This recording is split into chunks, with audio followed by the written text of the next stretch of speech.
అట్లాంటి ఒక మంచి performance you can expect from the entire team and surely Sunrisers will have a very good chance to win this match. అవును అవును. And Karthik గారు, so ఇప్పుడు batting కి రాబోతున్నారు. ఈ నేపథ్యంలో రాజస్థాన్ రాయల్స్ కి బ్యాటింగ్ ఆర్డర్ లో వాళ్ళ స్ట్రెంగ్త్ ఎలా ఉందంటారు? సో అంటే మనం బ్యాటింగ్ ఆర్డర్ లో చూసుకుంటే నా ఉద్దేశంలో ఏంటి అంటే వాళ్ళకి కొంచెం గ్యాప్ ఉంది. ఎందుకంటే యశస్వి జైస్వాల్, లైక్ రియాగ్ పరాగ్, హెట్మేర్, వీళ్ళ మీద ఎక్కువ డిపెండ్ అయి ఉంది మొత్తం team. So there is a problem with their batting, but still Hetmyer లాంటి ఒక బ్యాటర్ మనం ఇంత ముందర రికార్డ్స్ బ్రేక్ చేయడం అనేది చూసాము. సో డెఫినెట్లీ లైక్ ఫస్ట్ ఒక 6-7 ఓవర్స్ మన వాళ్ళు జాగ్రత్తగా బౌలింగ్ వేసి మన వాళ్ళు ఆపగలితే ఐ థింక్ వీఆర్ దేర్, అంటే ఇంకా game is in their hand. అవును. And we can clearly see, అంటే ఇప్పుడు ఇంత బిగ్ టార్గెట్ ని అచీవ్ చేయగలరా లేదా అనేది కొంత సందిగ్ధమే. సో ఇది క్లియర్ మేబీ SRH కి ఒక ఎడ్జ్ లాగా కనిపిస్తోంది. అయితే will talk about the next match. ఈ రోజు ఇంకో మ్యాచ్ కూడా జరగబోతోంది కాబట్టి Chennai super Kings, Mumbai Indians, దాని గురించి కూడా మాట్లాడితే ఏం చెప్తారు మోహన్ గారు? ఎలా ఎక్సైటింగ్ గా ఉంది ఒక మ్యాచ్ జరిగి ఆ మ్యాచ్ లో ఇంత స్కోర్ ని చూసిన తర్వాత నెక్స్ట్ మ్యాచ్ మీద ఇంకొంచెం ఎక్స్పెక్టేషన్స్ పెరుగుతున్నాయి. Definitely Chennai and Bombay Indians are very strong teams and they have already won the IPL.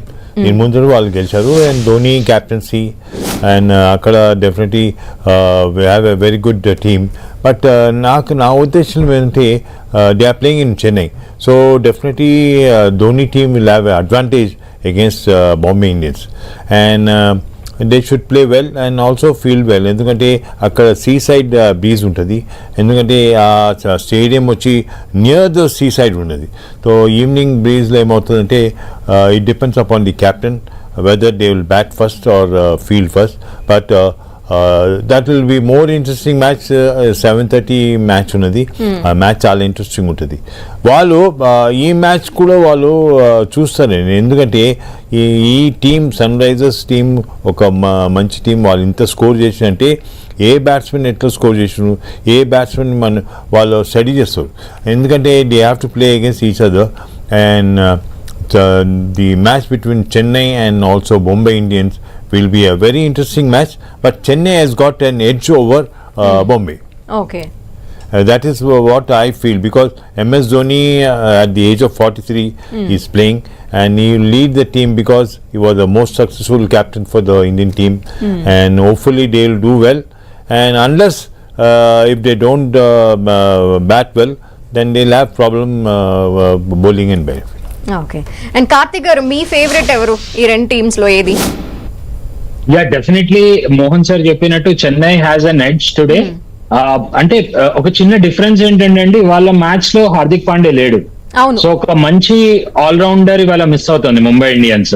వేరాజ్ మనము చెన్నైలో చూసుకుంటే మాక్సిమం ఆల్రౌండర్స్ ఉన్నారు, అంటే విజయ్ శంకర్ అవ్వచ్చు, రచిన్ రవీంద్ర అవ్వచ్చు, శామ్ కరణ్ అవ్వచ్చు, సో ఈవెన్ అశ్విన్ కూడా, శివం డూబే. యా, సో వీళ్ళందరూ మాక్సిమం నెంబర్ ఆఫ్ ఆల్రౌండర్స్ తో సిఎస్కే ఆడుతోంది. రవీంద్ర జడేజా మనం మర్చిపోయాం. So maximum number of like allrounders తో సిఎస్కే ఆడుతోంది compare to Mumbai Indians. So definitely ఏంటంటే నా ఉద్దేశంలో ఇవాళ సిఎస్కే కి చాలా మంచి అడ్వాంటేజ్ ఉంది.